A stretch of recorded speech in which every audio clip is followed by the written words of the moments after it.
Hello and welcome to another episode of Video Game Logic. Today's episode was recorded on May the 9th, 2023. I'm your host, gaming psychologist, and with me, as always, defending the ballot box, Caffeine Rage. On today's episode, we will of course discuss some games that we've played. The Nintendo Switch sales slow, but it still surpasses 125 million. Nintendo on Warpath files DMCA on emulation tools. Last of Us, Wii Sports, Computer Space, and Barbie join the World Video Game Hall of Fame. PC gamers are getting really fed up with one shitty port after another. And if time allows, we will have a discovery queue. Timestamps will be in the show notes following their respective topics. Hello, Rage. Hello. How are you tonight? As if we haven't been talking for 45 minutes, something like that? Henri. Right. That's pretty Accurate. Consistent for you. Accurate and consistent. You're nothing if not a steadfast ball of contrarianism. And I'm here for it, and I love you. Bad touch, bad touch. One day. Mwahaha. Yeah. We have had a decent chat without it being franking content. Got a little bit of franking content. Yeah, you gotta build that back up, right? Yep. Anything you got on your mind, or do you want to just dive in? Let's just dive in, because it's been kind of a slow weekend of me working on another project and trying to plug away at Game Club, and oh boy, right? Yeah. Definitely not going to get through it, but definitely am far enough that I can talk about it. Yeah. Do you want to go first, or do you want me to go first? I can go first, and if you want to jump in on your first one afterwards. Okay. So, both of my games are kind of... well, first of all, they're connected through our benefactor, his Cubedus. One I sent to him, and I actually got a copy for myself for Christmas, and the other is one that he sent to me for Christmas, and I played on and off, and I just haven't really ever talked about it. So, okay. So the first one is Shapez, or Shapez, or maybe it's Shapez. It's Shapez. So, with Satisfactory running up to another big update, I'm very hesitant to spend a lot of time with it because, well, last update, it kind of broke some of my stuff when they changed some recipes, and most of my time was fixing that because, right? Yeah. Basically, they added like a requirement in a middle stage of building ammunition, and I didn't have that, so it ended up taking me a couple hours to set that back up because, yeah, I mean, it's a factory game, right? So, I have a second factory game I play, and it's Shapes, or Shapez. And it's a more chillax one, but at the same time, things get crazy. So, the idea of it is it's a 2D top-down factory game where you're digging up shapes, painting, cutting them up, and putting them into the central hub to unlock the next tier. Things start to get a little crazy, though, whenever added complexity goes in, because of course it does, right? So, first of all, it's just, digging them up and putting them in. And the thing is that you also want to kind of leave your previous tiers up and running, because that also factors into your upgrade system. So, the shapes, once you complete the tier, start building up for upgrades that you can buy later on, which increases like your belt speeds or the amount of that you can mine per tick, essentially.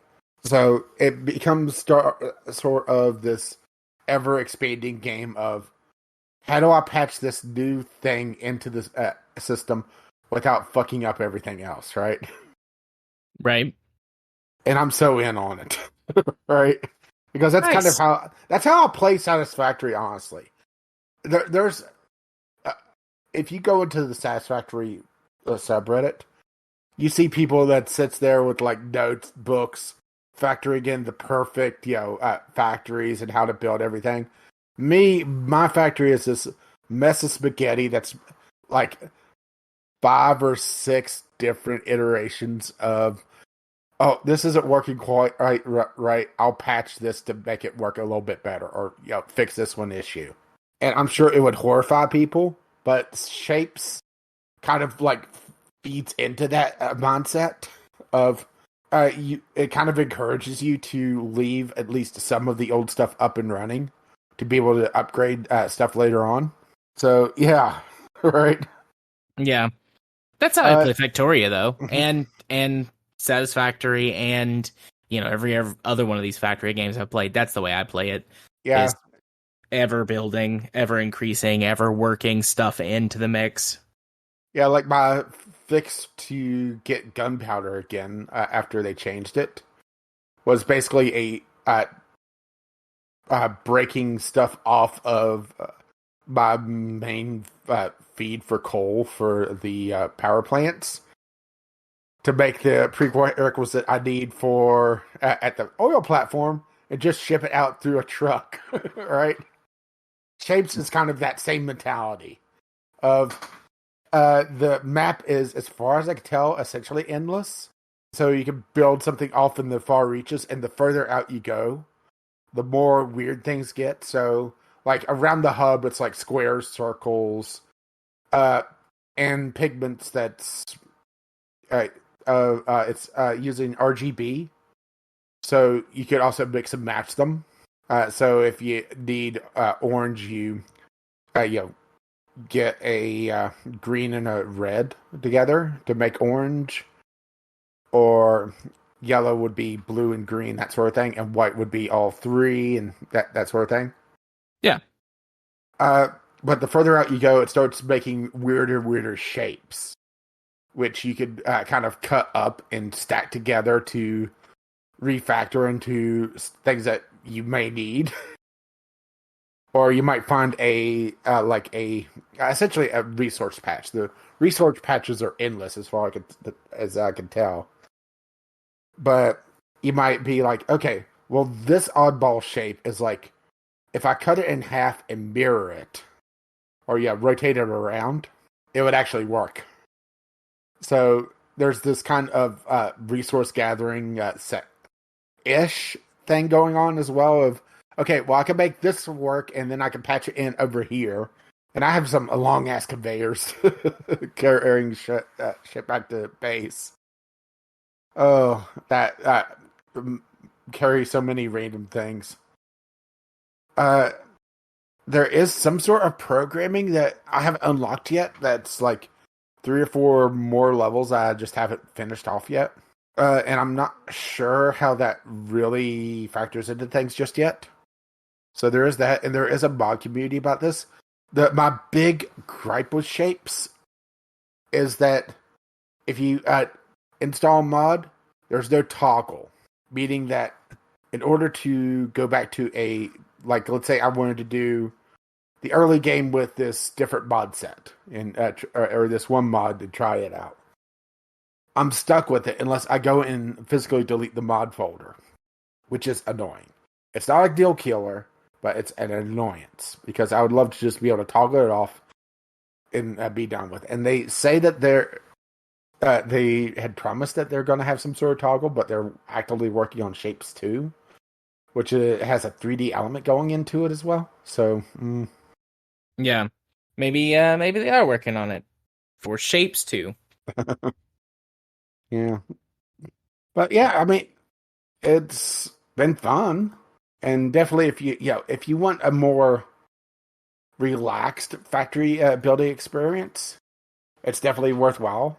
I will say, if you want something that I don't want to say is more challenging, because there's a challenge about building efficiently or doing your thing, but there's no like resource that you have to mine up to be able to build stuff.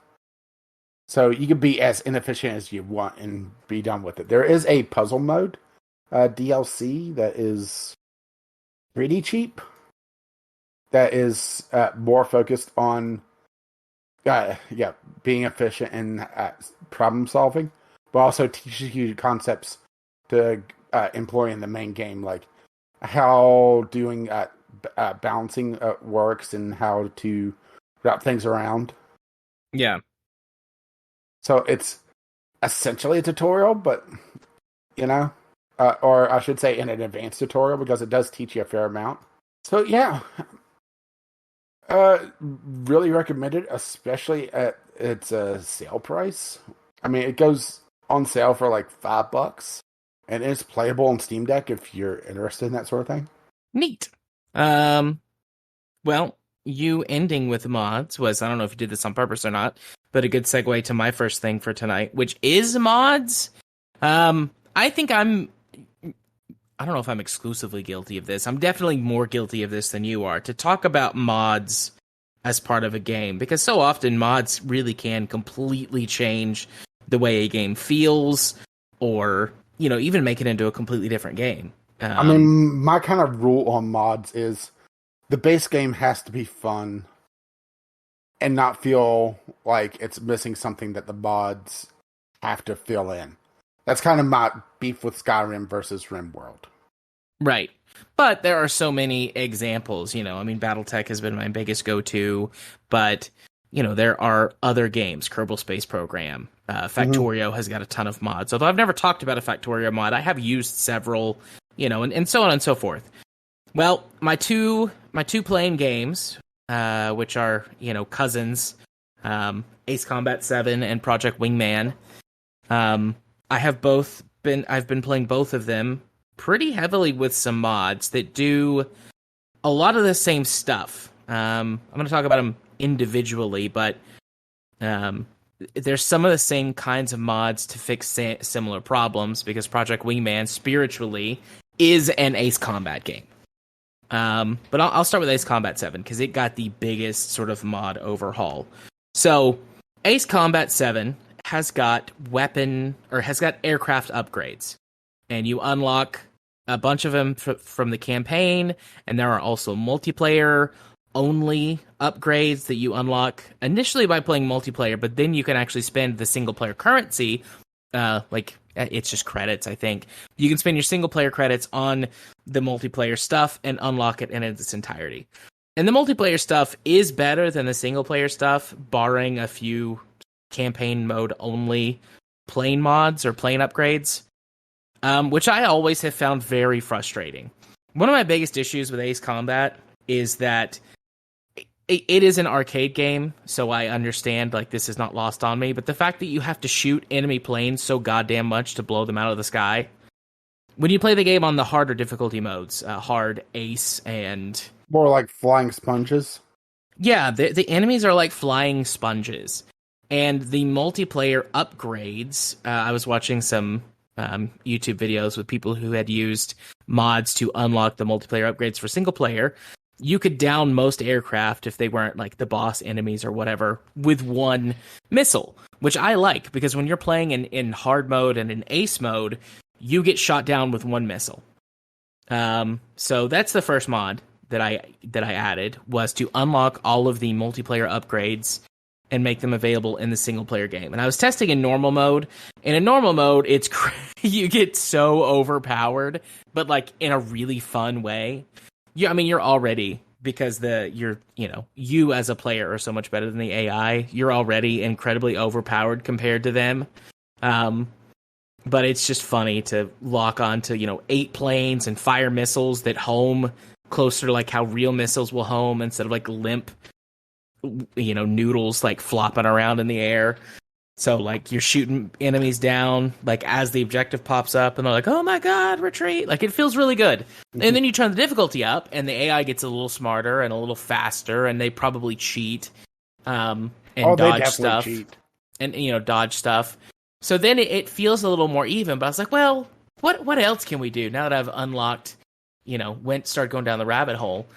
And the next mod I applied was a rebalance mod to a lot of the physics of the game, or maybe rebalance is the wrong way to say it, but like tweaking the aircraft physics, which makes the aircraft behave a little more realistically. Ace Combat is still extremely arcadey, you're not getting like flight sim levels of aerodynamics with this mod, but it adds sort of weight and inertia to your craft.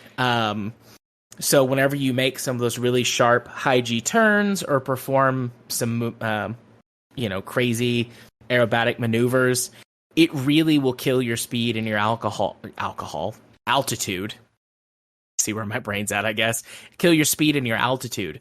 The Cobra is one of the sort of, I guess you could say, most well-known aerial maneuvers that gets used in dogfighting. And what a Cobra is that with the development of supersonic jet aircraft and the development of the Delta Wing design, most of our audience probably knows what that is, but a Delta Wing aircraft is, think like the,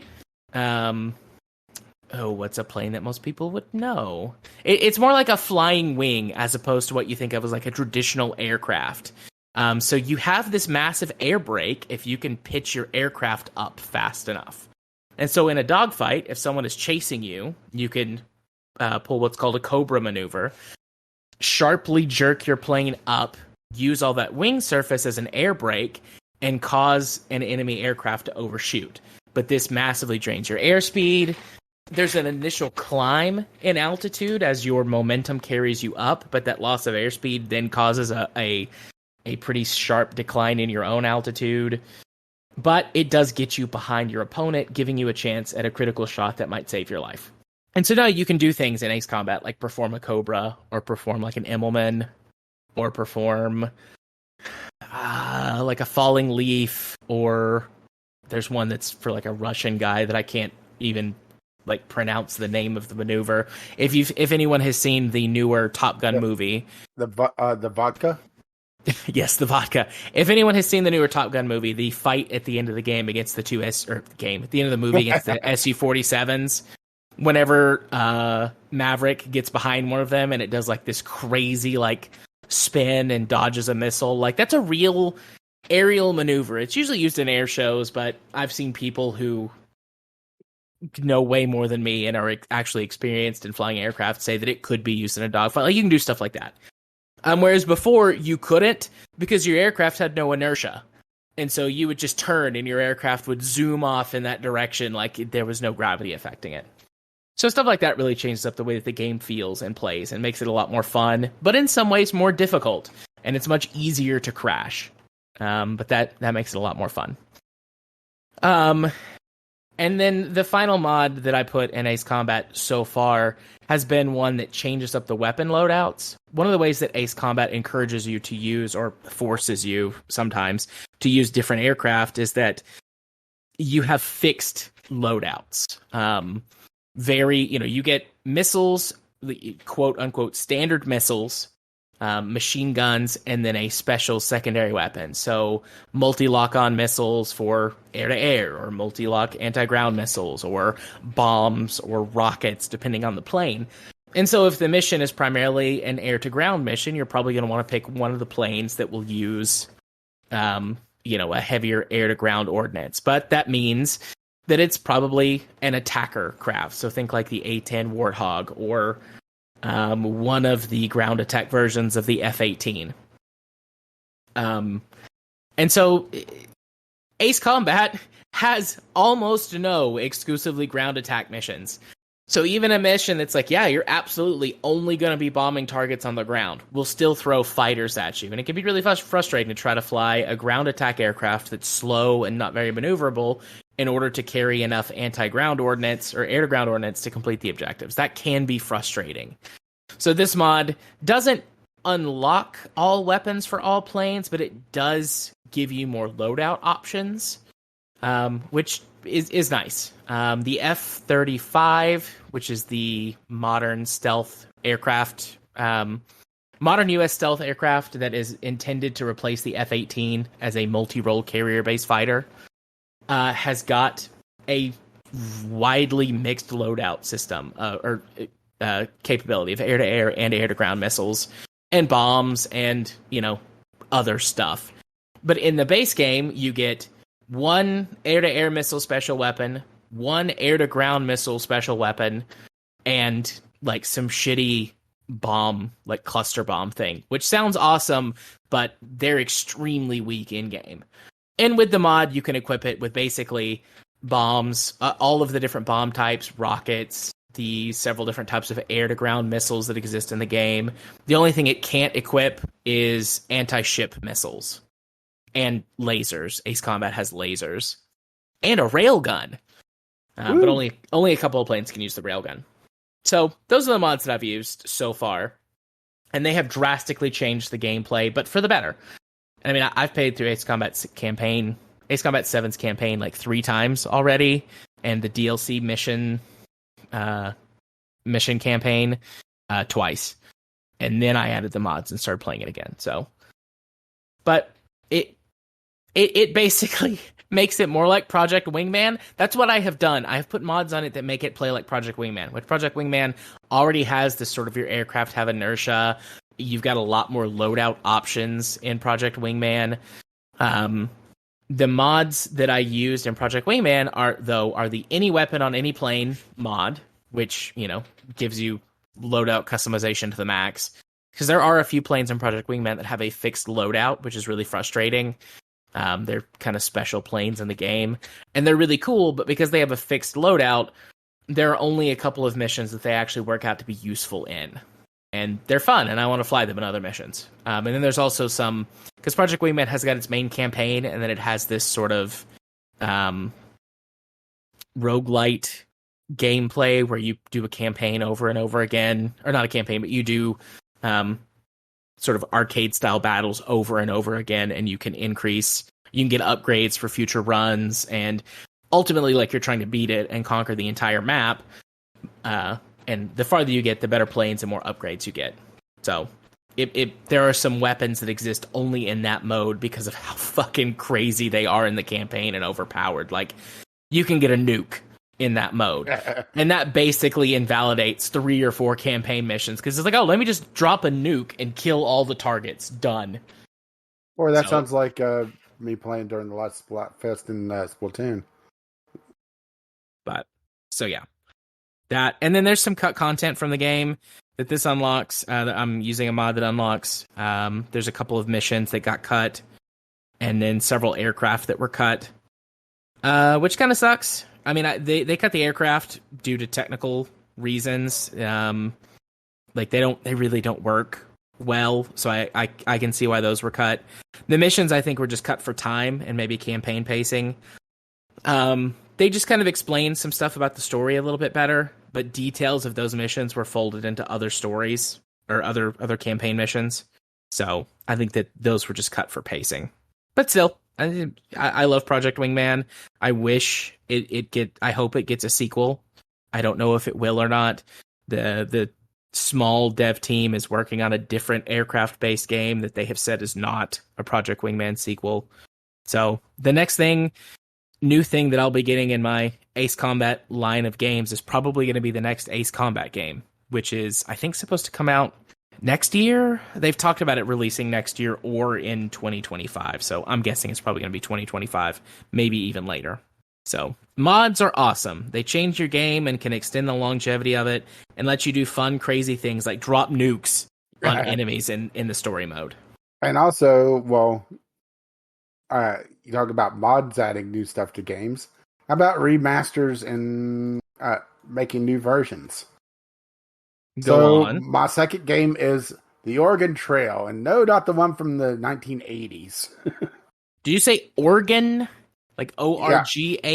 As in the state. Oregon, the state. Okay. Oregon. Okay. Because there is an Oregon Trail. I know, and it's a zombie apocalypse game. No, This is the Oregon Trail. And to be honest, nobody around here pronounces it like that. No, they don't, but I'm emphasizing it on purpose just to make it clear in the audio track. Like, I can see the notes, but the listener might not have a chance to look at the show notes. So this is essentially a remake of the original with a lot more added onto it. So if you really look back at it, the Oregon, and I'm going to stop saying it like that now, Trail is like one of the first roguelite experiences that at least I encountered. way back before it was even a genre, right? In the before times. Yeah. Yeah. While there wasn't a progression system per se, random events happen and your choices down a couple paths determines what you have to do, and yeah, and the Oregon Trail kind of takes that idea and expands upon it. So it has the classic, Oregon Trail, from St. Louis to, and I'm blanking on the city name in Oregon, but from the full experience, and with a few options of going different places along the way. And also, there's a secondary map screen now, which is a lot more roguelite, where you still progress from point A to point B on the map, with things happening in between, but your destination, or like your mini destinations, allow you to map it out a little bit better for your overall strategy of surviving the trail. For example, there's a lot more animals over there, and I have a gun with plenty of bullets. I could make my way over there and get furs and meat to be able to ford the river that I know is coming later on. Or there's a known calm path over here, and my guys have gotten really beat up. And I could use that as kind of a way to just get to the next city to be able to rest up. And it retains essentially the ticking clock of, if you spend too much time on the trail, you hit winter, and things go south pretty quickly. As they would, right? No, you're going west. Well, you're going south. You'd eventually hit west. Sorry, I couldn't help myself. Carry on. But there's also added skill trees, or I shouldn't say trees, skills that each member of your party can have. And you start out knowing none of your party, what they could do and how they could improve.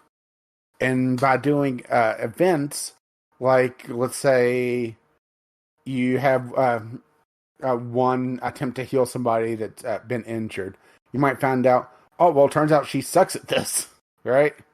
Yeah. Well, that's good to know now, but right? But there's also... Good to know for the future. Yeah, but there's also things that you events that will increase skills, which also gives you an idea of where their skills are. There's items that you can pick up, and it does the inventory Tetris, where your wagon is only so big, and depending on how much money you spent on your wagon at the beginning of the run, you'll have so much space to be able to fit things in. And the caveat on this is that things don't stack well. So, like, for example, if you have 2 stacks of, like, bullets that you just can't combine them, you could sell them off and then, rebuy them, but you're losing money on that. And that's a little bit of an annoyance. But, it's... Alright. Yeah.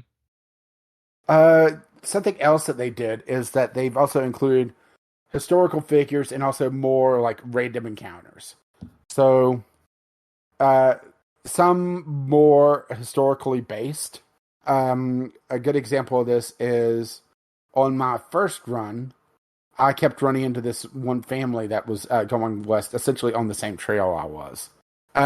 And the first time you meet them, the daughter's really sick, and you could give them some medicine, or have somebody that has healing skills to take a look at her and try to help her along. If you are successful in that, they catch up with you later and give you some stuff to repay your kindness. Then you can meet them again later on as just kind of like a little side thing. Well, it turns out this little girl doesn't make it through the trail. She fucking dies. Is that like a no matter what you do?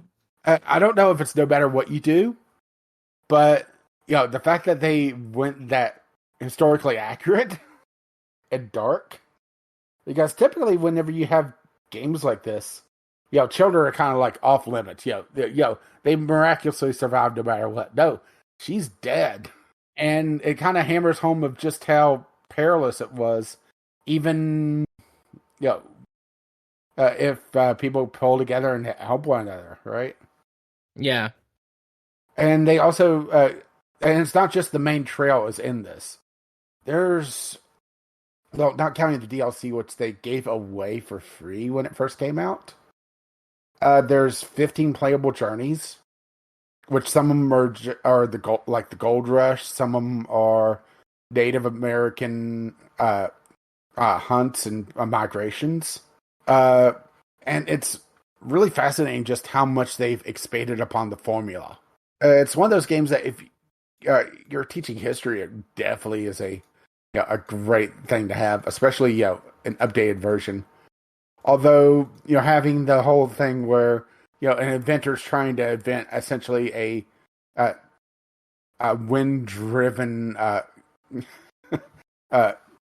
wagon to be able to carry people west is a little far-fetched. That was real. Have you never seen that? The guy who puts a sail. I'm talking about this guy has a flying machine in game. Oh, in the 1860s. Okay, never mind. No, there was a guy. I remember seeing this on the History Channel back when they used to make things that weren't reality TV shows. Mm-hmm. There was this guy who put like a sail from like a sailboat on a wagon to like prototype like a wind powered ground vehicle, and there was a tornado and it sucked him up in a tornado and killed him, and they were like, well, we're not doing that anymore. But yeah, there's some more fantastical events that you could run into as well, along with a little bit of supernatural, but it feels mostly grounded in reality and history, and having it where you could have Native Americans going west with you as gods, having for one, women with more than just they're there to cook is an interesting take on it, right? Because on the trail, it doesn't matter who you are, right? Yep, you got to do what you got to do to survive: hunting, fishing, cooking. Yeah, which they did add fishing in this. The original game did not have fishing at all, so that's a secondary source of food, but it requires carrying a completely different set of stuff, and depending on how much space you have, right? Yeah, that might not be feasible. Mm-hmm. It feels like a very faithful upgrade to a classic that is one of the first games I really remember being used to teach.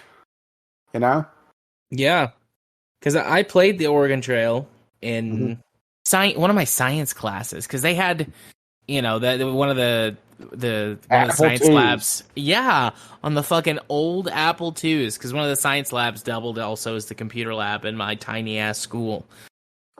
And so I remember playing the Oregon Trail in there.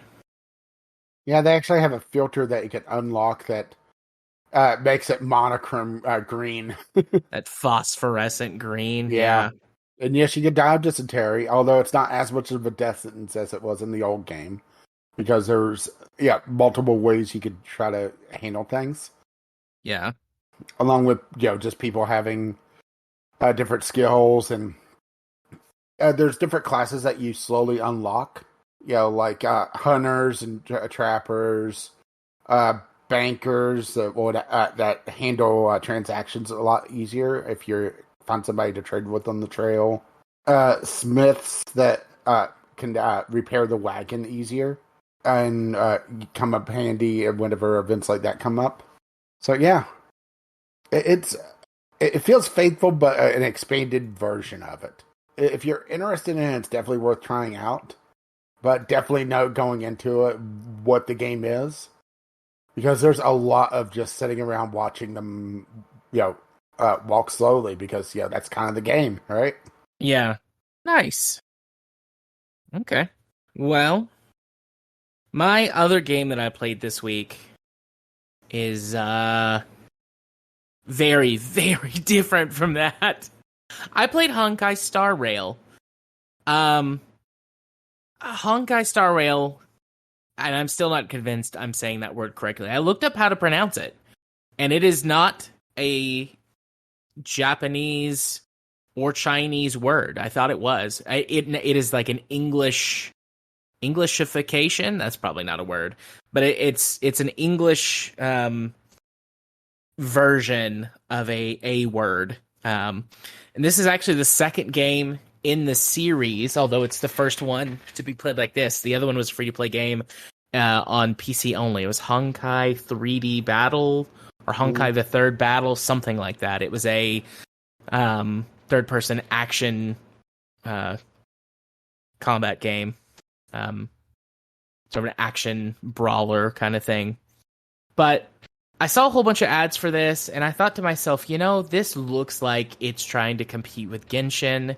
I kind of missed Genshin. Genshin feels like a hot fucking mess to try to get into now just because of how expansive it's become. Yeah, but I kind of always... Like 20 different currencies. Yeah. I was like, but I kind of always wanted to play Genshin, so let me jump on this one. And it's been such an interesting experience for me so far. I'm going to say a lot of stuff that might make you think that I don't like it, but I do. I do like this, and I think it's a pretty solid game. But I'm still trying to square in my mind, like, this game that I think is, to my knowledge, the second in a generation, like a new sort of generation or type of game that I think is going to become very dominant in the next few years. I would imagine that this type of game is more dominant already in like Asian markets. But I do like, I'm going to say up the top before I get into some things that might sound really confusing or like I don't like it. Like, I do like this game, and I am going to keep playing it. But I was really caught off guard by a lot of stuff in it. So it is, I think, a competitor to Genshin in the idea of what the game is. It is not, because Genshin is sort of an action game, like an action open world exploration. Like, originally it was like free to play Breath of the Wild, and then it's kind of expanded more and more over the years. But Honkai Star Rail is a traditional JRPG.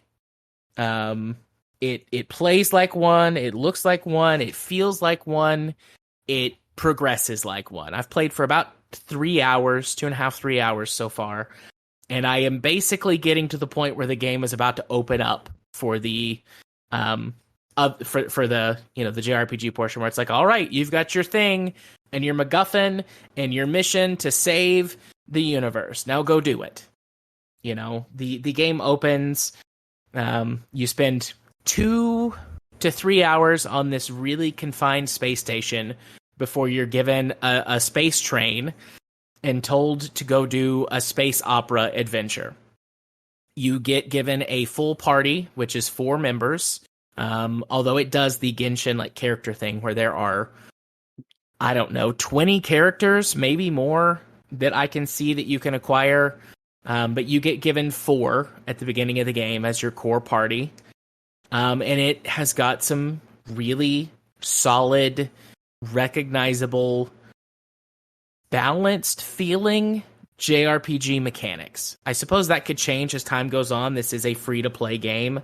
But at least the beginning of the game is balanced to feel like a Final Fantasy title. Like, that's what I keep comparing it to, Final Fantasy, in the way that a lot of Final Fantasy games will open their stories with, like, here's the plot hook, here's the thing, here's the big bad evil guy or corporation doing a thing, and you've got to survive and get away, and then the world opens up. It really does feel like the opening of most Final Fantasy games. Obviously the non-MMO Final Fantasy games. Well, it takes 30 hours to get to the point? Well, we'll find out. It's taken 3 hours to get to the space train.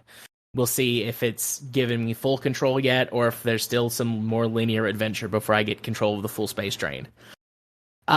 Mechanics-wise, though, it feels like a really good, solid balanced JRPG. There's some sort of rock paper scissors stuff that you would expect. There are different types of magic people who have different types of magic powers and magic, fire and ice and lightning and stuff like that. So there's some rock paper scissors mechanics going on with that. Everyone has okay, so I think this is where I think some of the mobile stuff comes in. Everyone has got 3 moves, but 2 of their 3 moves can be changed out with an item. There are a bunch of different classes. These classes have different items which unlock different powers for you or for them. They can be changed out on the fly. So you go into a battle with a character having 3 moves, kind of a normal attack, a special attack, and then an ultimate attack. But you can change out their items on the fly, which gives them different special attacks and different ultimate attacks. These can each all be upgraded, as can your characters, and then they all level up separately just through experience. So there's sort of, I guess you could say, a soft level cap if you don't spend any money or any currency on them, and then more of a hard level cap when you fully upgrade everything. But it keeps battles free-flowing, pretty straightforward, but it doesn't feel super limiting because you can just change out their item on the fly. So if something's not working, you just change it out, and then they get a new move set. And it seems to work really well so far. And ultimate abilities can be used at any time. They build up over time, just like in any other JRPG that has some type of ultimate ability. Every time you attack or you take damage, or there's one character that I've got that's like a support character. So whenever they act or take damage, everyone's ultimate meter builds up a little bit. And whenever you activate your ultimate, either they go immediately or they go immediately after the enemy that is taking their turn. And it kind of depends. You can't interrupt attacks in progress or certain special attacks, but a lot of times if you're fast enough, you can beat the enemy before they initiate their attack, so you can use your ultimate first.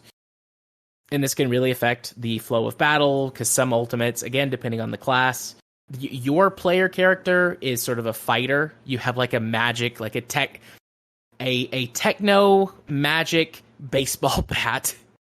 So you're like a melee-based fighter. Then you've got a support character that is ranged. And so they've got like a shield and a buff. And then there's another character who is provides attack and health support and buffs to your allies. And you've got a character that serves as kind of like a tank. And so you can really adjust the flow of battle, because if you're using one of the support characters, if you've got their buff set to where that it makes you go faster, if you can squeak their ultimate in there, then it applies it to the party, and suddenly they're all faster, and they can all act before the enemy. Or maybe you can squeak in there with an ultimate and kill the next enemy that's supposed to act so that you get to go. It's got the classic JRPG like battle order that you can see. So you always know what's up, who's next, what they're, you can plan out your moves ahead of time, stuff like that. So the battle system so far works really well, feels very balanced, feels like a solid JRPG combat system. You can speed up time if it's, if you want to control the battle but you want it to be faster, you can speed up all the animations, or you can set it to auto battle, especially if you're like grinding out low areas. And this is a feature that a lot of modern JRPGs have. A lot of the Final Fantasy remakes that have come out the last couple years have the auto battle feature. It's a really useful feature. At first I wasn't sure how I was going to feel about it, but I like it to be able to go through and grind. Like on the space station, you have to double back through one of the areas and the enemies respawn, and I just turn on the auto battle feature. And so anytime I ran into a group of enemies, they would get wiped out really quickly and I'd move on. So I like that. I feel like that's useful. You've got certain abilities that you can use on the overworld. I guess you get a fourth ability that doesn't apply in combat, but it applies outside of combat. And then you get items and things that you can use beyond just the in-game currency that you level up with. Your character excuse me, literally has a smartphone, because this is like a weird mix of future sci-fi stuff, but also magic. So your character literally has a cell phone, and you text other characters to get missions and map updates and stuff, which you may like that, you may not, but I think that's kind of nifty. Like, okay, Kind of we're just refreshingly modern. yeah. It's like, okay, I like that. We're just gonna everyone has a smartphone. Cool. And it's all laid out very cleanly, which I think kind of gets me to my main thing about this game, is that it's in accordance with like being a competitor to Genshin. It's available everywhere. You can play it on mobile, and that's where I've seen it advertised the most. But you can play it on PC, either through just straight up, you can download their launcher, or you can download it through like Epic. For some reason, you can't download it through Steam. Probably I'm not sure why. Probably. Deal. Yeah, probably. Yeah, I said that, and I was like, oh, probably exclusivity.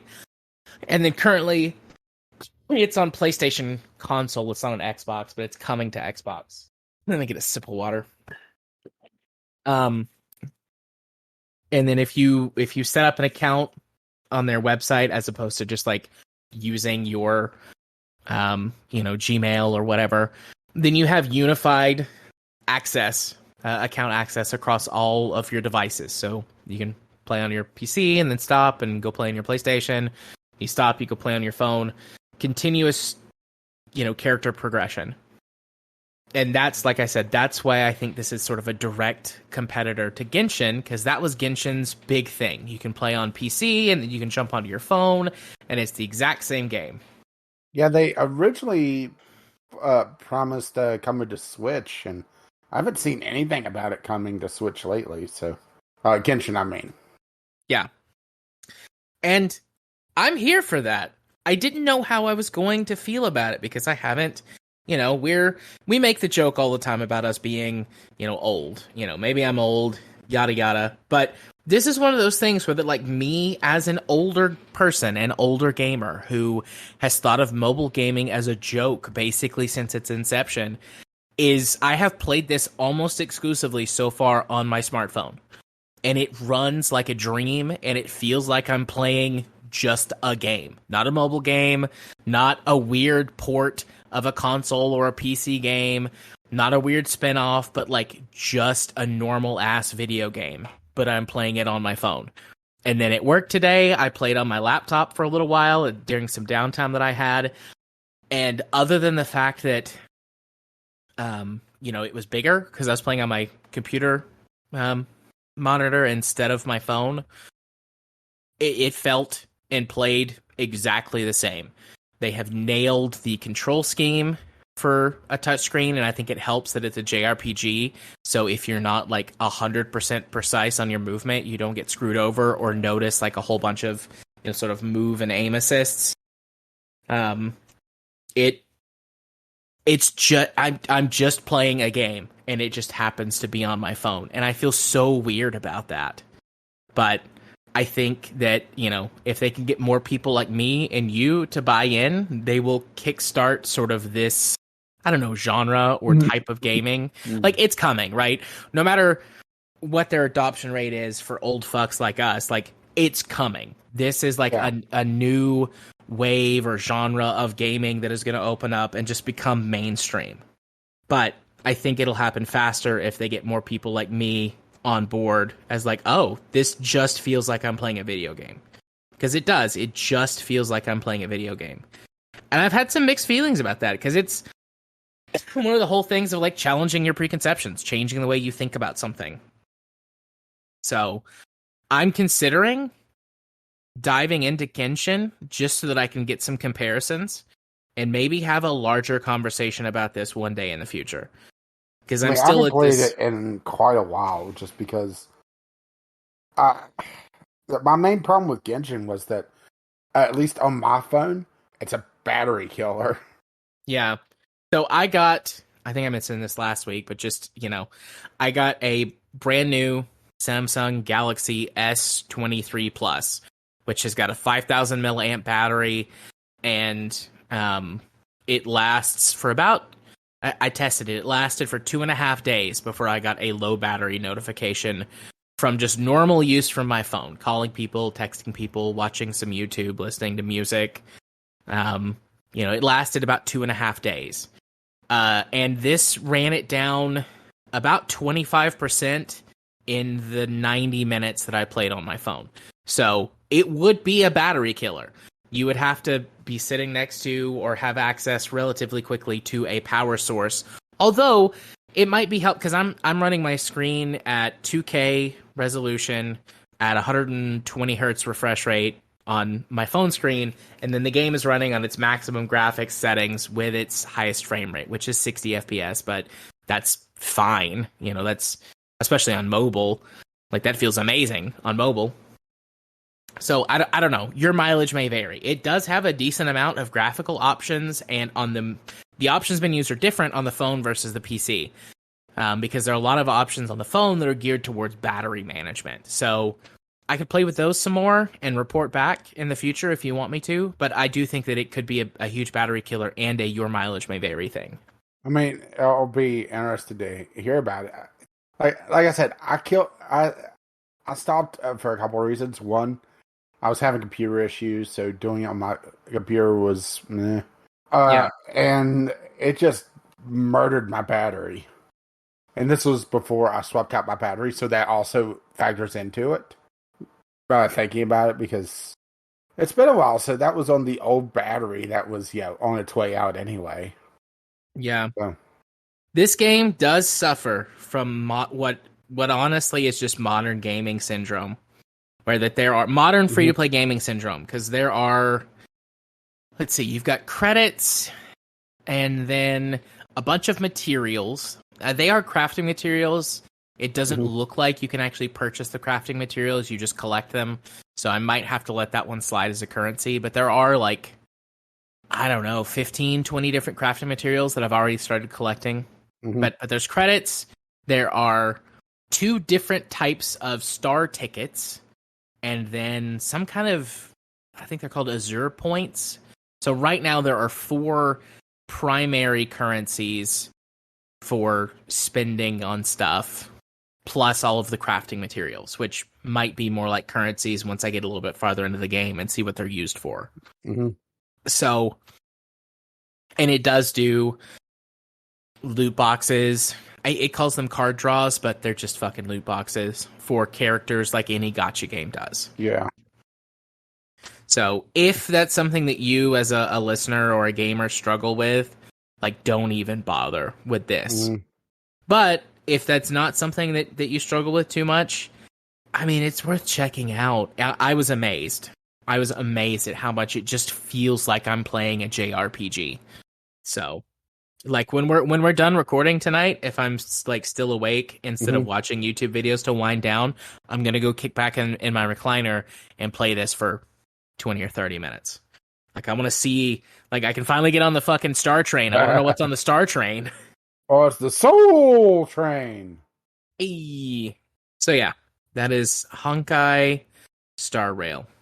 Gesundheit. Blown away by that one. Old fart. Yeah, indeed. So let's dive into the rest of the topic list. If you don't have anything that you'd like to add or that you thought of otherwise to discuss. No. I mean, let's dive right in. Okie dokie. Let me get over here. Our first news topic of the night: Nintendo Switch sales slow, surpasses 125 million. Yeah, this is kind of 2 news topics that were going around this week combined into one. I mean, it's kind of obvious that it's going to slow down whenever it hits that big a milestone, because damn. Yeah. This makes it, I believe, the 3rd best-selling Nintendo console. Now I'm double-checking myself. I know the DS, I think, is still up there. Let's see. This says in the article, here's how things stand compared to Nintendo's previous console sales. Nintendo DS, 154.2 million. I missed Switch, it was on one of those. 125. Original Game Boy, 118 million. Wii, 101 million. And then so on and so forth down the line. All the way at the bottom, Wii U, 13.56 million. No, the funnier one is if you go on to the Wikipedia, So this moves Switch into number 3 spot. With DS and PlayStation 2 being the only ones that sold better. Which they still have a long ways to go to get to PlayStation 2. That's 155 million. And DS... Did DS have a lot of different iterations? I know 3DS did. Yeah, there was the original DS. There was the DS XL, which was like the big one. There was, I think it was called the DS Ultra, which was like a more powerful version. And then there was the Ultra XL. And then there was one called, I think, the DSi. I don't know. There were several. There were a bunch of versions of the DS. So, and while Nintendo does have a lot more, or I shouldn't say a lot more, a fair number of iterations, a lot of the iterations are more around Joy-Cons these days, with a few, consoles here and there. So, I mean, it's kind of a no-brainer to me, at least, that, console sales are slowing, especially, pandemic is, I shouldn't say over, but, lockdown's over, which, what really drove a lot of Switch sales. They're actually in stock now, so, they'll have that, extra drive to get them because, right? Yeah. But at the same time,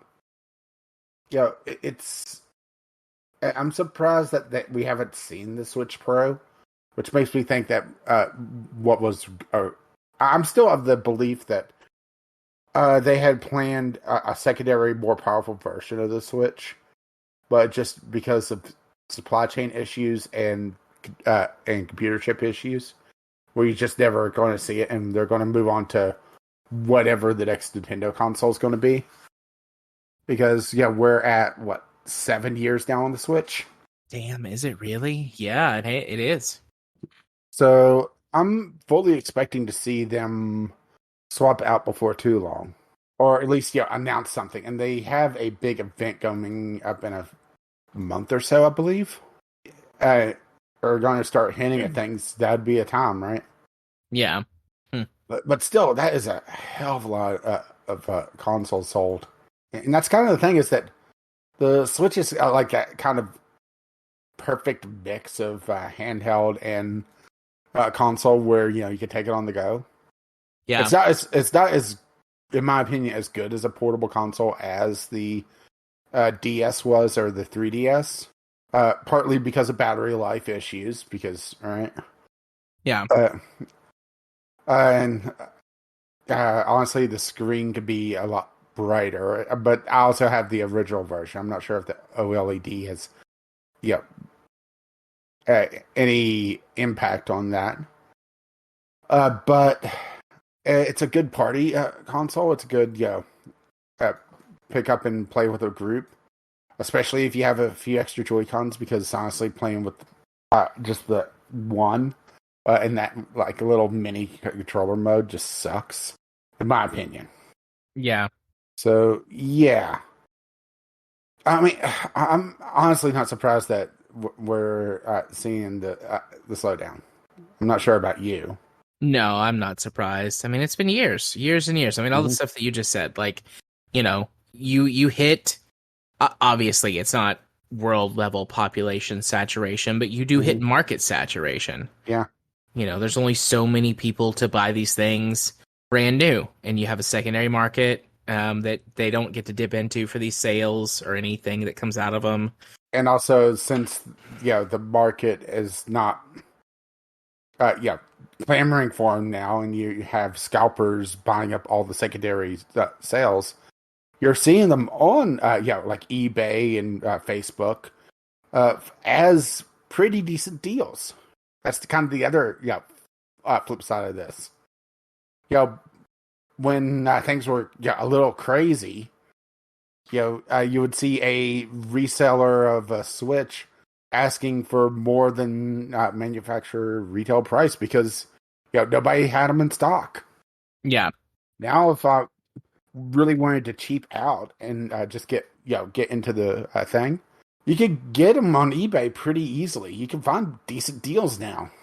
I mean, it's still a Nintendo console, so finding really good deals on games is a bit of a tough thing, but it's there. You can find them.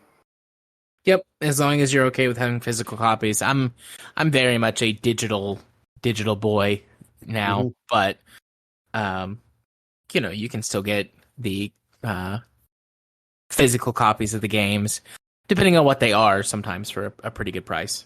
Some of the most popular stuff holds its value, but third party titles or weird little games or Hmm. stuff like that, good deals to be found.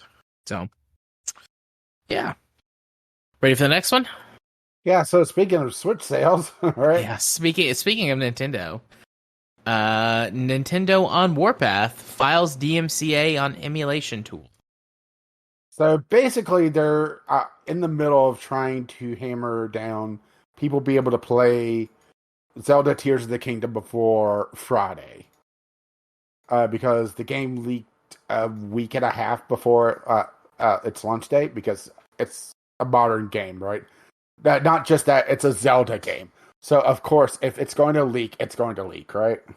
Yeah, So what they've been doing to try to contain it is going after emulators, so they could just lock down the game, right?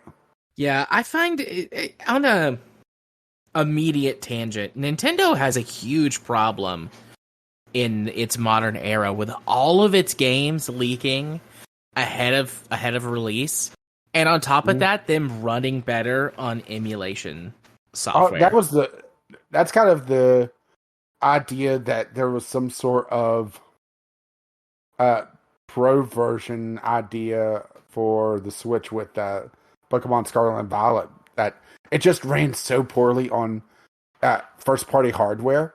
But if you gave it just a little bit more power, or even used a jailbroken Switch that's overclocked, which yes, that's a thing, uh, with better cooling, obviously, uh, it runs so much better. Yeah, I mean, like we were just saying, this hardware is 7 years old, and it already was not cutting edge, top of the line when it released. Like, Yeah. I think they've just pushed the hardware as far as they can if they want to keep, doing bigger, air quotes, better Hmm. games. At least bigger and better in the way that AAA developers, including Nintendo, often look at bigger and better. Yeah. Although Nintendo does tend to focus more on gameplay, but it's still all right. Yeah. Uh, I mean, it's not just Nintendo. There's been attacks on emulator groups as well, because, uh, well, uh, Jim Stephanie Sterling brought up how Gotaku, of all places, is the one place that's handling Tears of the Kingdom well, because they're reporting on all the leaks and they're not playing ball with Nintendo, because they're not in the game Yeah. essentially, and how Gotaku's been getting a lot of hate because of it. Well, the emulator groups have also been getting flack from Nintendo fanboys and Zelda fanboys, because right, Yeah. Now, don't get sending me them. wrong. I'm all for hating Kotaku, like, Mhm. but not for this. Yeah, it feels weird that Kotaku's the good guys here, right? Yeah. Weird. Historically, they have not been. Hmm. Usually far from it, actually. Yeah. But yeah, it's uh, there's just so much flack going on around Zelda Tears of the Kingdom, and I get it. It's going to be a system mover. Yeah, uh, there's some interesting things that I've seen in the trailers. I have not gone into any of the leaks. I've actually need to finish the previous game at some point. But the thing is that there's a certain point that Nintendo fans get a little bit rabid, and it gets scary. Yeah. And the developers of these emulators are suffering from it. And the thing is that emulators themselves are completely legal as long as they're not using copyrighted code, or uh, I believe the thing is that they can't use anything from the official system. So they can't like decompile files and essentially rewrite them. They have to do everything essentially blind to be legal. But Nintendo's still going after them because they have fuck you money. Yeah, that's the thing, the fuck you money.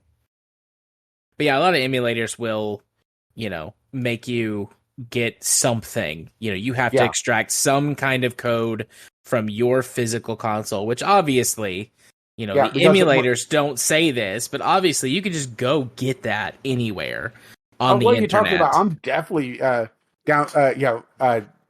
hooking my PlayStation up to my computer to get the BIOS file. Absolutely. As did I when I got PCSX2 to run the first time. Wink, but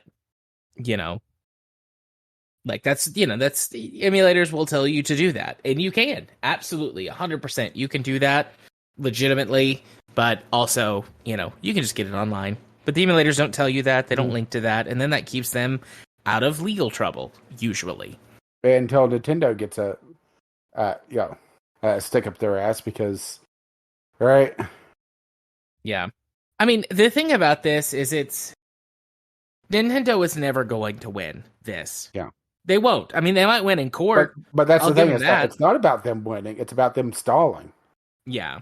This is a stalling tactic to try to contain Tears of the Kingdom leaks because they might find out that, hey, Zelda isn't actually the protagonist's name. We'll all be damned. All these years, how could I have not known? Well, wait till you find out about Samus. Oh, shit. What about him? Uh-oh. Huh? Uh-oh, him. You see what I did there? Huh? Yeah. But yeah, I mean, Nintendo, and I get it. You're right. But Nintendo will never win this because people will just keep posting stuff on the internet. Or in the eternal race of, armor versus weapon. Mm-hmm. Lawsuits are just a type of armor that will delay people for a minute and then they'll just get back to work. So, but yeah, Nintendo has been on a warpath here recently. I mean, I guess they're kind of always like doing stuff, but they've been making headlines for a hot minute here with all kinds of nasty shit they've been doing. Mm-hmm. And the air quotes fanboys don't care, but normal people do. But to be fair, a majority of Nintendo's fan base don't even know emulators probably exist. Or if they do, they agree that emulators are like awful, killing the industry, etc., etc. So speaking of the industry, yeah. Or how about a positive story? Okay, why don't you read that one? So we have the newest inductees in the World Video Game Hall of Fame: The Last of Us, Wii Sports, Computer Space, and Barbie. Which sounds like an odd mix, but hear me out here, all right? So, Computer Space is one of the first, if not the first, game to incorporate physics or gravity specifically into gameplay. This is the, if memory serves correctly, this is essentially Pong plus a gravity well. Now I'm double checking myself because there, a lot of the games back then are, that's what I was thinking of.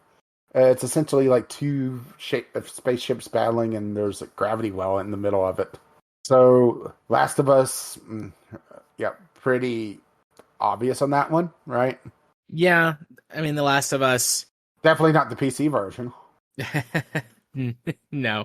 The Last of Us, despite my mixed feelings about some aspects of the game, and especially its community, is a groundbreaking sort of video game storytelling experience and is one of the only video game properties to have a successful adaptation to another storytelling medium.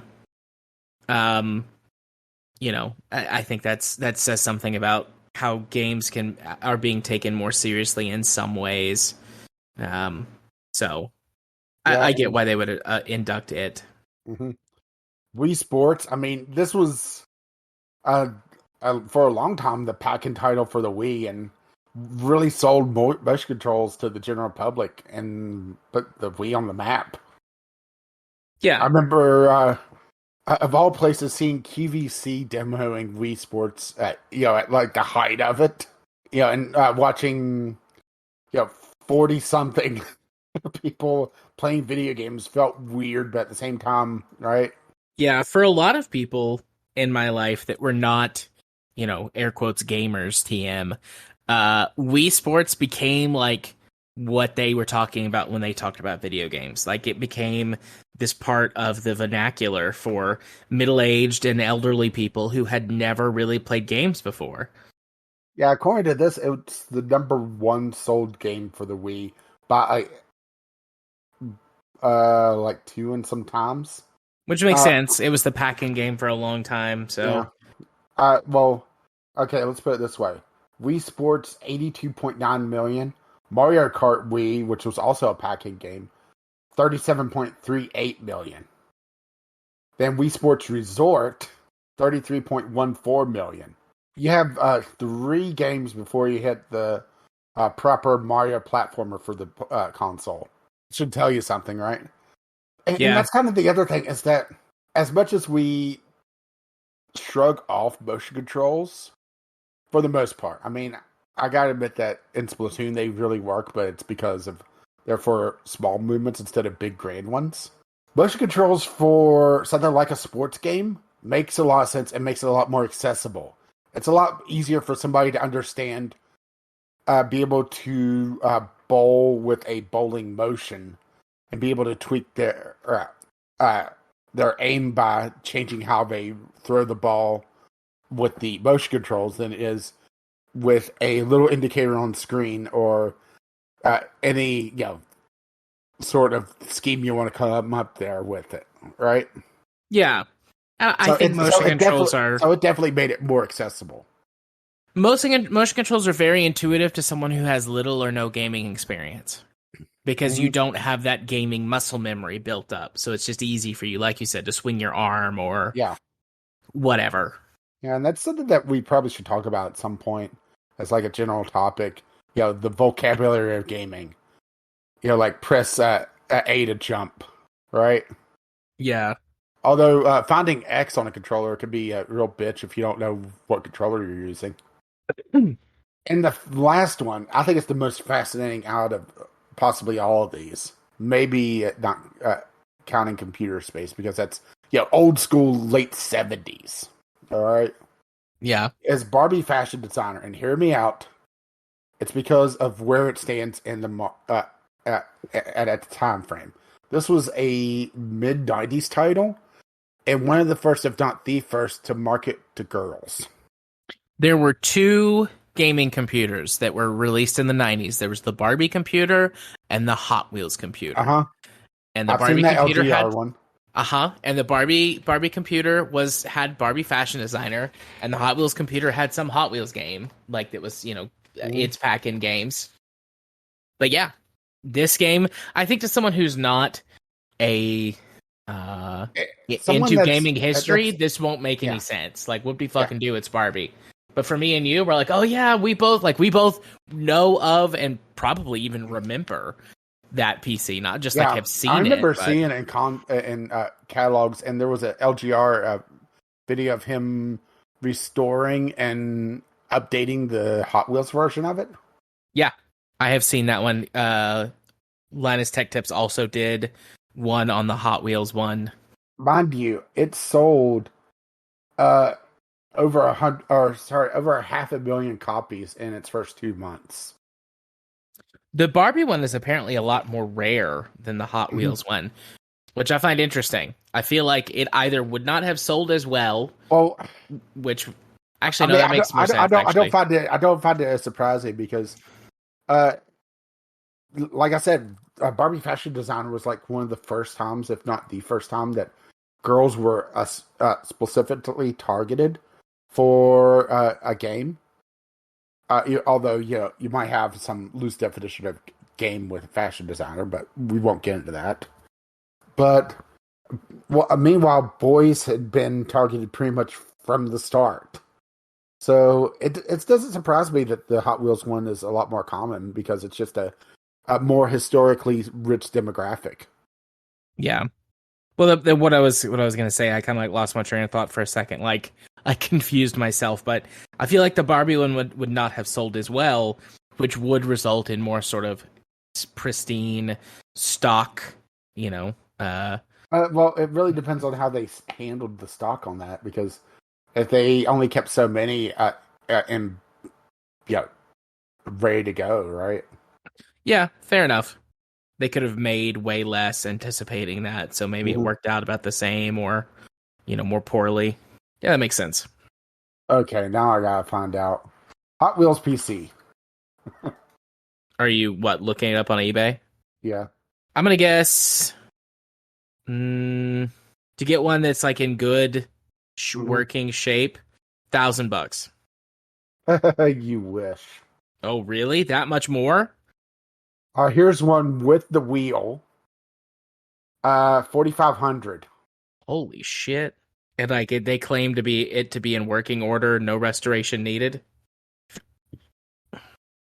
It says it needs a new power bank, so I'm assuming power supplies toast. But winder works and everything else works. It's just the power supply's busted, which, if I remember correctly, it was a proprietary power supply. Yeah, on LGR's rebuild, they had to like do some dremeling inside the case to make a power supply fit. Here's one that's shown to be on in the screen or in the pictures. 2,800, and it also has the wheel, and everything looks really good on it. It even has the startup guide or the setup guide to it. So Yeah. all the paperwork down to the registration card, right? Yeah. Part of me wants stuff like that, but most of me is like, you don't need to spend money on guff that you're never going to use and is just going to sit in the corner of your office or something for all eternity. Although you gotta admit, it would be hilarious to make it a sleeper. You know? Yeah. Take the case, and although you could just make your own custom case, you wouldn't need to recycle the old one. You could make your own or get a case and I have admittedly thought about getting a really old case and updating it. Swap out the USB ports. yeah. Which I'm glad I swapped out cases on my when I built the new computer, because turns out last time I had used my micro SD card reader, I had actually ripped the USB port out of my old computer, and I didn't realize it. Don't know your own strength. Well, it's a rather tight fit. Yeah, I know, that's what she said. And I went to plug in the micro USB reader, and it has USB A has the problem of it's always in a superposition. You have to try to plug it in, flip it over, try to plug it in, flip it over, then it plugs in. All right, Yes. at least 3 times, if not 4. Well, no matter what I would do, it wouldn't fit in. Then I looked and I saw it was clogged. Then I realized that the portion of the USB port that is poking up out of it to make contact into the plug of the reader had broken off and it was stuck in the reader. So that was a fun bit of surgery. I had something similar happen once on a USB port on one of my older computers. Older laptop, rather. It just resulted in that being a dead port. Yeah, I mean, same on the other computer, obviously. But yeah, I would love to build some sort of sleeper like that. What games would you put in the gaming world Hall of Fame? I mean, to be fair, I don't know the actual list of what's in there. I don't either. I would say World of Warcraft would definitely have to be in there if it's not already. As much as I dislike of what they've done to it, it kind of reshaped what MMOs were and made them more mainstream. And in that same stream, I would say actually put EverQuest in as well. The first EverQuest, taking it from very niche buds to a more open market. Although it was still extremely niche until World of Warcraft kind of decimated things. What would I pick? That's kind of like my first thought was those two. Yeah, let's see. Like, there's a couple, like, I would say, but like, hey, I know Halo's in the gaming Hall of Fame already, but Halo like sort of reinvigorated, completely changed the shooter genre, taking it from something. Okay, I found the class list. So we Okay. could go over the previous classes. So, the first class was Angry Birds. Oh, sorry. Hang on. Let me. Okay. The inductees are in bold. So sorry. Doom, Pac-Man, Pong, Super Mario Brothers 85, Tetris, and World of Warcraft. So I called it there, huh?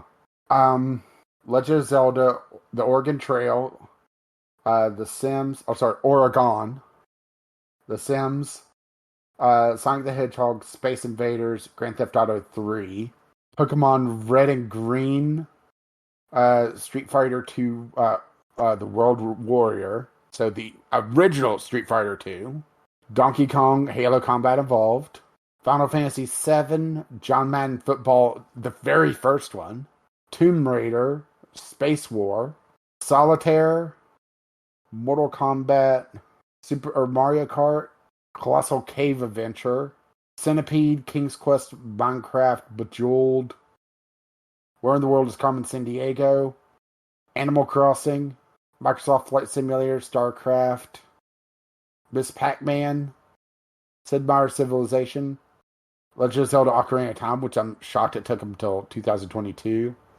Then Wii Sports, Barbie Fashion Designer, Computer Space, and Last of Us. So several that I was going to say turned out to be on the list. I was going to say Civilization. I was going to say Microsoft Flight Simulator. Halo, I said, and it was on the list. I would have said Grand Theft Auto, probably just the original Grand Theft Auto. Ocarina of Time. Like, I would have said all of those. Ones that kind of come to mind that didn't get listed. I would say Need for Speed. I would say... I'm not sure if I said Minecraft, but Minecraft is on the list. Yeah, you did say Minecraft. Okay. But yeah, I would say Need for Speed. I would say... Ooh, I got one. Okay. Rogue. Oh yeah, Rogue. As in the original Rogue, where Rogue-like comes from. It is actually on the finalist list for last year, but it didn't make the holdover finalists from last year, so... Did you say Wolfenstein? Were any of the Wolfensteins on there? Actually, no. I would say Wolfenstein. It hasn't even been nominated. I would go the Wolfenstein 3D. Yeah. Command and Conquer. If I had to pick a specific Command and Conquer, I'd probably say Red Alert, the original Red Alert. But Command and Conquer in general, I think Homeworld, or maybe Homeworld 2, but one of those. I would go Super Mario 64. Yeah, Super Mario 64. They had the original Super Mario Brothers, but not 64, which it's kind of laid the groundwork for pretty much all 3D platformers. Well, I shouldn't say all, but yeah, for quite a while it was the gold standard of how to handle camera controls, and it did a really ingenious thing of, having it where it taught you very quickly how to manipulate the camera. And looking back at it, it's feels archaic, but right. Yeah. Metal Gear Solid. Say Metal Gear Solid. Resident Evil. Probably Resident Evil 2 specifically, but Resident Evil. I could keep going through. I think I could list more, but I'm getting to the point where I'm really having to think. I feel like the obvious choices, at least that I'm familiar with, what I would consider obvious choices, like most of those are either already on it or I've already said. Or were nominees. Like NBA Jam has been a nominee a couple times. Was FIFA a nominee? Farmville has been a nominee. FIFA's been a nominee a couple times. For FIFA, it's the original FIFA. Like Sega Genesis FIFA. Yeah. As much as oh, uh, I'm not sure which battle royale I would put on it. I would actually lean towards like PlayerUnknown's Battleground. Yeah, give it its sort of getting the ball rolling on that Mm-hmm. genre, like Half-Life. Or maybe Half-Life has Half-Life been 2. Half-Life has been nominated a couple times. What about Team Fortress 2? I would actually put that more in like the gaming Hall of Infamy with some of the microtransactions they put in it over the years.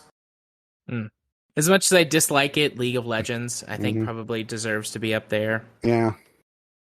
StarCraft is in it, but it took it quite a while. But I would say put StarCraft 2 with some of its stuff going on. Yeah, the expanded arcade and all right. Yeah. So we got a little bit of a second wind there. It just feels like there's not a lot of mobile on here. But the thing is, a lot of mobile feels very infamous, right? Yeah. Wordle. A lot of stuff too that I'm thinking What about of Wordle? That's kind of more recent, but it was also a cultural phenomenon there for a while. Yeah. I don't know. I feel like a lot of the stuff that I would start listing too is stuff that's only very specific to me. Like Ace Combat, for example. I love Ace Combat. That's a very niche series that I don't think has a lot of sort of recognition. So, like as much as that might be in one of my Hall of Fame top 10, whatever lists, Mm-hmm. it doesn't, I don't think that meets the criteria to be in the Hall of Fame. Yeah. I mean, I definitely agree with them on Final Fantasy VII over a lot of others, even though it's not my favorite. It's I think the most cultural touch point one, Mm-hmm. which I think plays a huge deal for Hall of Fame. Yeah, because it's really the one that kind of brought JRPGs to the mainstream in the West. Because kind of before that, they were there, but they were very niche.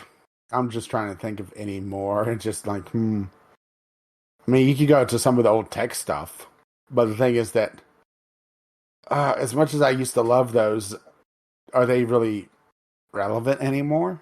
Right? Diablo, the original Diablo, or maybe Diablo 2. Yeah. And by extension, I think maybe Baldur's Gate. Mm-hmm. Although those could be like super duper niche. I don't know. I feel like they're cultural touch points, but for the old school gaming crowd, Trying to remember if they had Deus Ex as a nominee. Deus Ex would be a good one. BioShock. Did you say BioShock? BioShock feels pretty culturally relevant. I didn't say BioShock. Deus Ex hasn't even been nominated.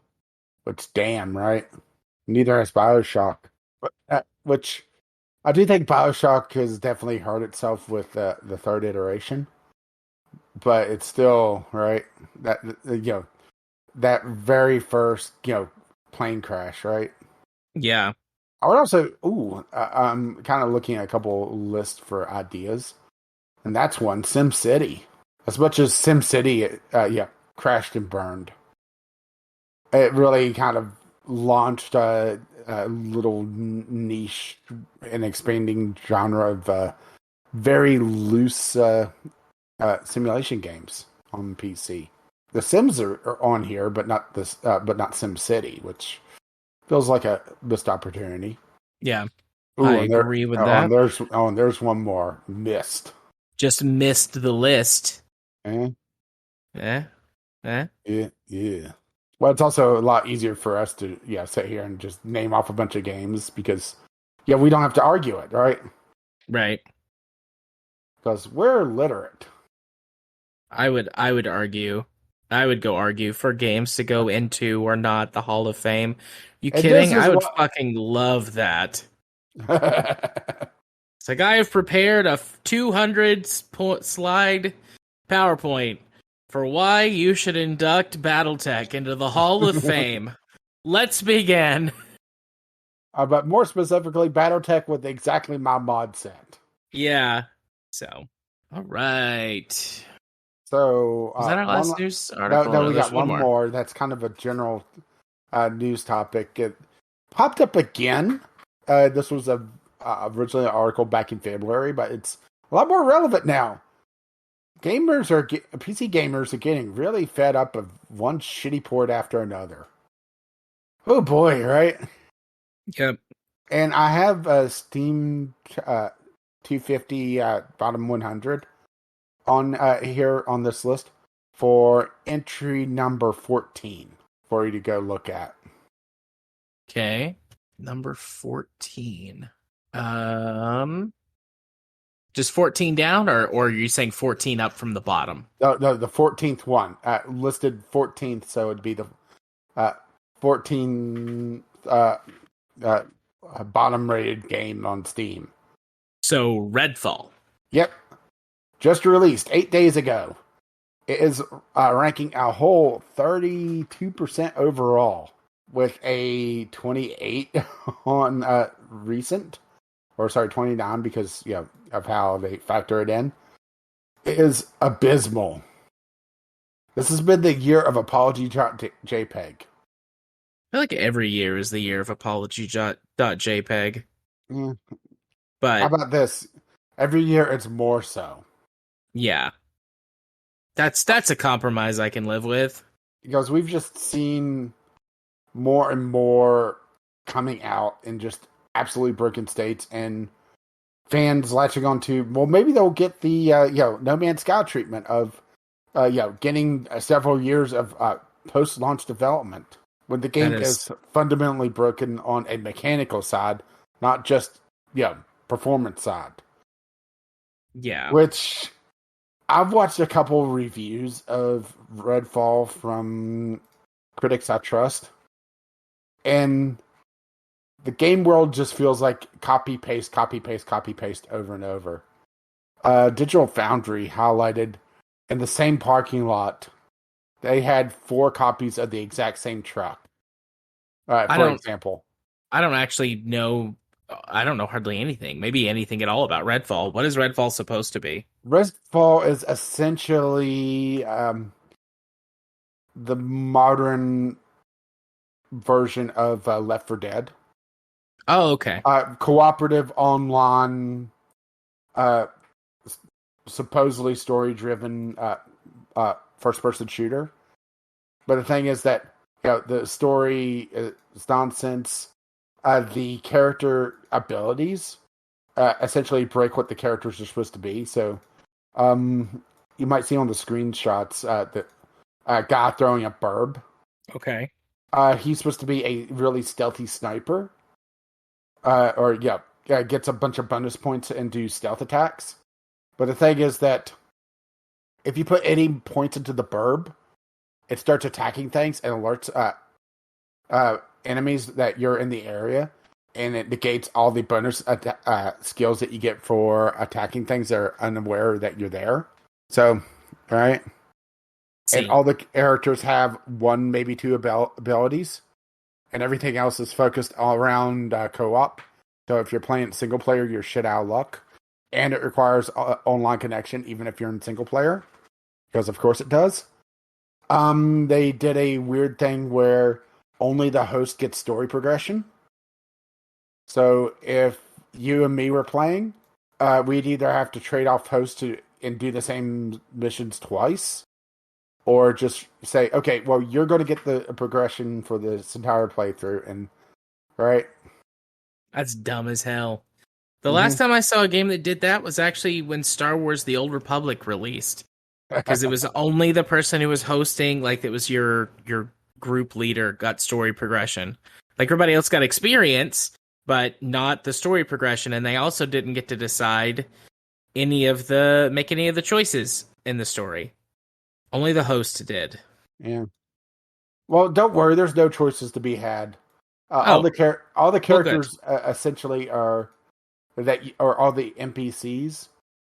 I believe Digital Foundry said they have all the characterization of a self-service kiosk at Taco Bell, and that they could be replaced with the same and not lose any functionality whatsoever. And they could give me tasty tacos. Yeah, and you could shit yourself just as much as Redfall has. Hi-oo. I mean, if you want to try it at some point, it is on Game Pass. Oh, jeez. We could. Shit. We could do that Sunday. We were talking about, like, finding new games to play. Yeah, but I was hoping to find a good game to play. Well, it'll be something we could collectively bitch at. I mean, we don't have to, but that is an idea, an option. Yeah, and so it is. Murder suicide. We woke up and chose violence on each other. Mm-hmm. I would say go watch a review first, because right. Yeah. I will. They'll probably be talking about it on this week's. I'm a week behind, so this week's or maybe last week's episode of Podquisition. But it's not just Redfall. Last of Us released with absolutely abysmal performance on PC. Jedi Survivor, oh boy. Even stuff that has gotten mostly praised, like Hogwarts Legacy, had performance issues on PC. Yeah, before having the whole PC thing in general, right? Yeah, it's so interesting to me, like why or how this happens. Like other than just like laziness or incompetence, I've always got the impression that, like on the whole, sort of comparing like modern for modern, gaming PCs are much more powerful than their console counterparts. But there's always the optimization pathway that makes console gaming competitive or even superior to a similar, at least in terms of like graphical fidelity and stuff, competitive or superior to PC gaming at the exact same sort of price point, even though a PC has more sort of raw computing power and usefulness. But I think devs just assume like, well, it'll be okay. If they're not just being lazy. They're like, fuck it. Well, the thing is, it's not just being lazy; it's being forced to put out stuff. Yeah, because I'm sure the developers don't want to push out a game that is getting 30 FPS on a top of the line rig, and if you're below like 12 gigabytes of video RAM, you're utterly fucked. But their hands are tied because they're have to meet deadlines. Yeah, they're being forced to by the publisher and management and all that jazz. So I'm more thinking that they're forced to do some of these things. I mean, there are issues under the hood on some of these. Like, I believe Last of Us was relying a lot on video RAM, mostly because of how the PS5's architecture is. That's essentially a consolidated RAM pool, and they never really changed that on the remaster. For the PC version, so it was basically treating video RAM as like everything. Yeah. On top of just CPU issues and bottlenecking there, and just utter disaster. But yeah, I mean, there's just so much money tied up into marketing as well that if you delay, you basically invalidate all the money that you put into it. That I definitely see I don't want to say sunk cost fallacy on this, because it's not a fallacy. You're invalidating, millions upon tens of millions of dollars of advertising revenue by, now it's, saying the wrong date, right? Yeah. That having a way to fix it post-launch is a lot more attractive. But then you have situations like this where the game just seems like it's fundamentally broken on so many fronts that you're just waiting for the documentary to go behind the scenes and find out what the fuck. I mean, Suicide Squad basically scrapped this year's release and is going to be next year, as far as I know, which is very telling of Arkham Knight's flop from last year to this year. And just how it's kind of made them think that twice, and just what we were going to look at on that game, right? Yeah. Has there been a AAA release that has had some sort of issue on PC? This year, I should say. I don't know. I mean, we've talked about this before. Like, I almost never buy new games. Occasionally I will buy a new game, but I just wait. And so all of that stuff just kind of passes me by. Hmm. I mean, for me, if I'm playing a new PC game, a new release, it's from Game Pass. Yeah, same. I mean, Dead Island 2, as far as I know, it exists. That's pretty much its main issue is that, yeah, well, it doesn't really do much, but yeah, it's a zombie game, right? Yeah. I have kind of wanted to play Dead Island, but I played the first Dead Island and I liked it. And, you know, I've been looking forward, Hmm. air quotes, looking forward to Dead Island 2 for a while. Hmm. So I do want to play it, but I'm not buying it. Hmm. It's not on Game Pass, is it? I don't think so. I don't see it. Then yeah. So, maybe someday I'll get it. Maybe not. I just kind of wait and see if a game comes to Game Pass now. Yeah, which is kind of a double-edged sword with new games having sales issues as well because Game Pass is such a good deal, right? Yeah. I might be more tempted to buy games though if they came out in a state that wasn't so fucked up and broken all the time though. So, Well, kind of. this is also why you don't pre-order games in the first place. Yep, I haven't pre-ordered a game in many, many, many, many, many, many years. Well, technically, I pre-ordered a couple games for like Christmas and stuff, but that's bending the rule. Yeah. I haven't pre-ordered a game since before we started making the podcast, but I don't know Mhm. when the last time I actually pre-ordered a game was. That's a lie. Yes, I do remember. It was Destiny, the first Destiny. I pre-ordered the Xbox Special Edition, whatever its Special Edition was. That was the last game I pre-ordered. If you want to get technical and toss out, stuff like getting, uh, Persona 5 on Switch for Anita, I would say if you want to get technical, it would be BattleTech because I bought it on release day, but it was like right before the game released. But I also saw reviews of it beforehand, Yeah. so it was like a pre-order of like an hour.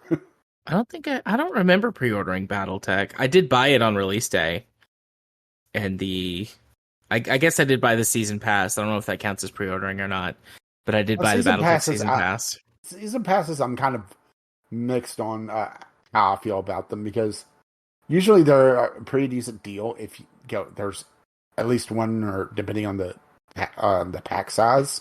But at the same time, it's such a drip feed, right? Yeah. But hey, I got season 3 on SnowRunner for $1, so that map's worth a quarter. Shame we can't Woo! get multiplayer to work. Yeah. I don't have the new map. I suppose I could try hosting. I'll get it eventually, but I've still got so much to do on the previous Oh, I do too. few DLC I maps. just had to burn my credit because I didn't realize Microsoft Store credit only was good for like 90 days. Yeah. So I went ahead and burned it before. I forgot about it and lost it. So, I don't believe I have anything else to add. Do you? Me either. And it is getting kind of late, so I guess Discovery Queue's off the charts for this week, huh?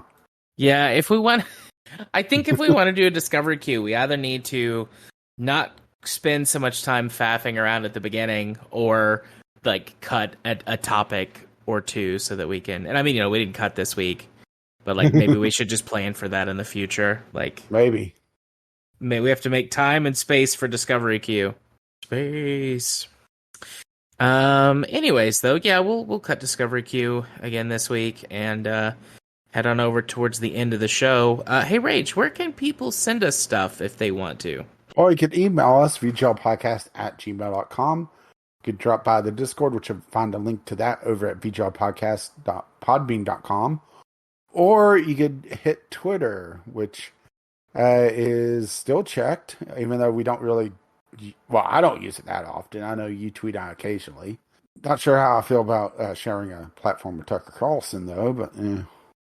but VGL Podcast over there on the Blue Burb until it burst into flames.